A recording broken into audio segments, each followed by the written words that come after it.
Hi guys, and welcome to Greek Food is Good for the Soul.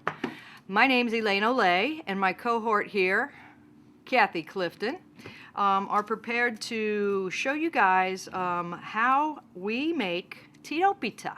Now, if you've never heard of Tiropita, it's a Greek hors d'oeuvre. It's called a cheese pie, and it's similar to the spanakopita that we made last time, if you guys tuned into that. Hopefully you did. But these particular pies are made just with cheeses, and they are so good. What we're going to do is we're going to talk about what is involved in creating the mixture for them. I didn't physically make that mixture tonight because it's a hands-on thing, and I really didn't want to come out with nasty hands tonight and rub them on Kathy. She wouldn't like that. So we're going to use a fake mixture tonight, so forgive me if it's not. You okay? You good? I'm fine. Okay. You good, cameraman? Good. Thumbs up. Beautiful. So, first thing we want to do is talk about what goes into a cheese pie. And we have a handy-dandy magnet memo board. I can't remember it to save me. It's a magnet memo message board. That there's on And YouTube. it is actually a cookie sheet. And this is a class that my friend Anna did, and it's on YouTube now that you can go see.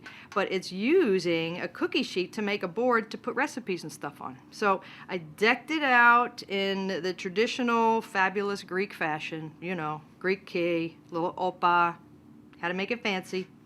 And then I just stuck my little recipe on here. So basically we're talking about lots of cheese, lots of butter, a couple of eggs,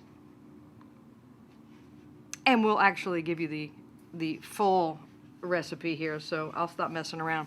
So what we're looking at is you need a box of phyllo dough that you can get at your grocery store, 2 sticks of butter, and that is flexible, 2 eggs, you're going to want a package of cream cheese, a pound of feta cheese, and then you're going to need to have cookie sheets to roll your pies on and pastry brushes to butter.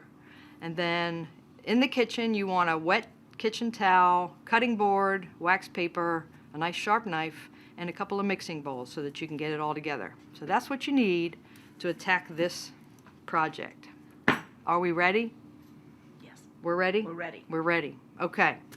So, like I said, this is my faux cheese mix, and I do apologize, it's not the real deal, but it feels like it, so it'll at least show you how it rolls. So what we're going to do is we are going to come over here and remove this damp towel from the top of the phyllo, which is over here on my cutting board. Now I've got wax paper on top of the phyllo to protect it from the damp towel. If you were to lay that directly on there, it would become very soft and impossible to work with. So what I do is, it comes phyllo in long sheets. Let me see if I can lift one up for you to see it. It's a dough that is rolled out so fine, come here Mr. Dough, that it's as thin as tissue paper. Very fine tissue paper.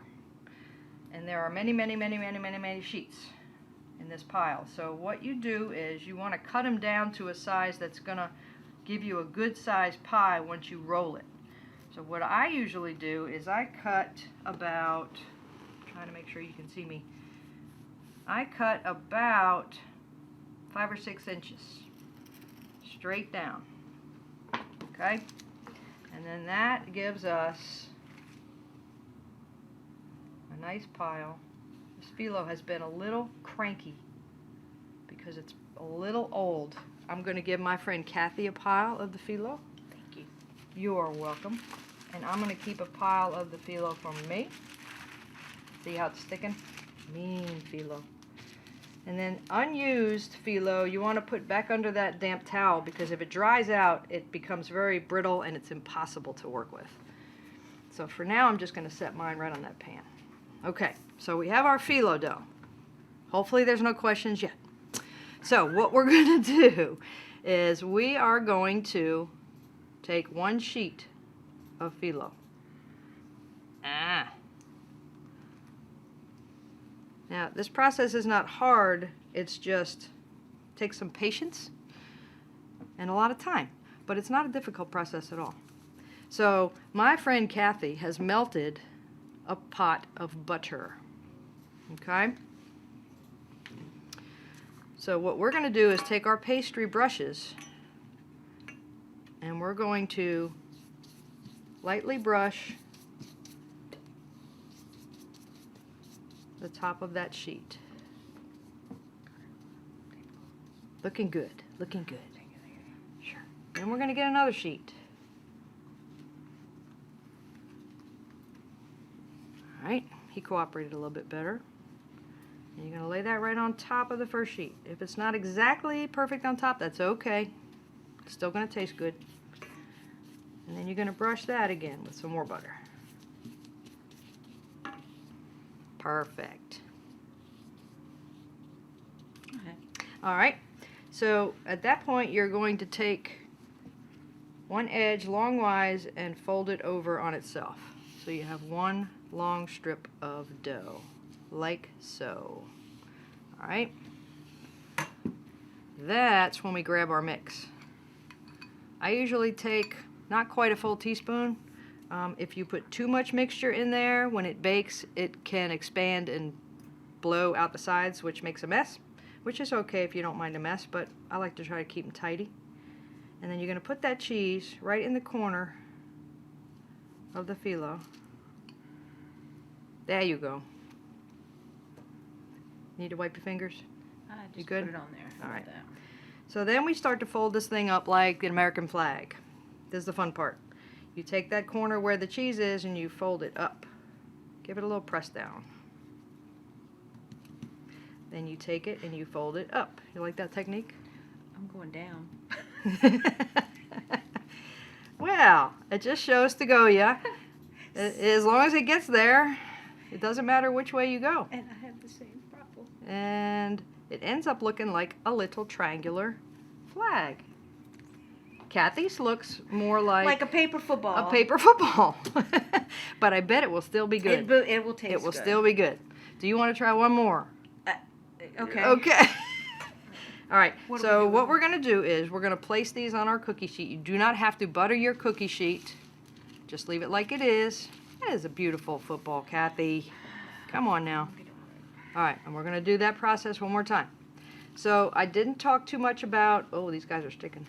Yeah. When you get your cheeses, you are going to mix them all in a big bowl together. I usually leave my cream cheese and my feta cheese out on the counter for about 30 minutes so it softens up a little bit.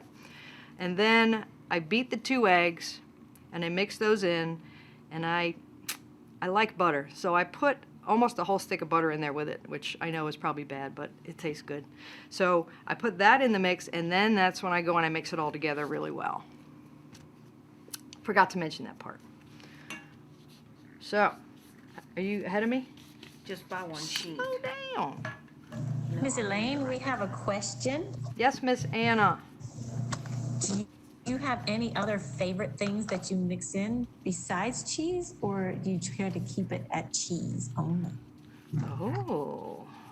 Well, the traditional Tiropita is cheeses.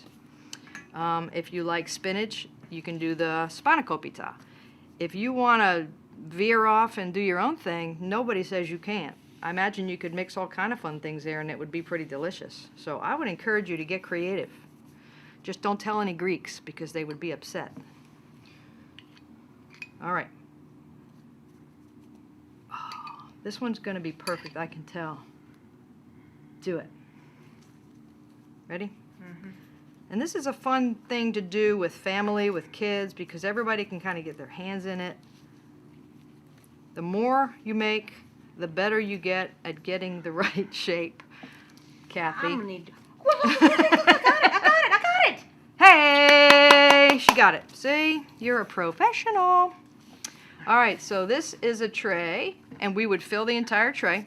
When you bake, you want to have a little bit of space between them, and then what we're going to do before we bake is we're going to brush more butter on top, and that's what helps the phyllo to get that nice crispy golden brown when they bake. And what you're going to do is preheat your oven to 350, and then middle rack, and then bake them for anywhere between 12 and 15, 16 minutes, depending on your oven. You kind of watch them, keep an eye. When they start to kind of brown around the edges and get that nice flaky crust, you're good. And Miss Elaine, yes, Miss Anna. I have a question for That's for you. you. Can you use any substitute of egg to maybe help your phyllo stick, or on top as a? I don't know that I'd put it on top. The butter, once you brush the butter onto the phyllo, it helps it to stay intact. And I also didn't mention, I always place them on the tray with the unfinished edge down so they don't curl up, if that's what the questioner is asking about. But yeah, I don't know that I brush egg on top. Would you? For the phyllo, I think it's a little too thin for the egg. I agree. We concur. We're going with butter. All right, so we got this tray full of yummy tiropita, and you're baking them at 350, 10 to 16 minutes. Then they come out and they're golden and they're crispy and they're so good when they're fresh out of the oven. But if you choose to have them on hand all the time, you can freeze them.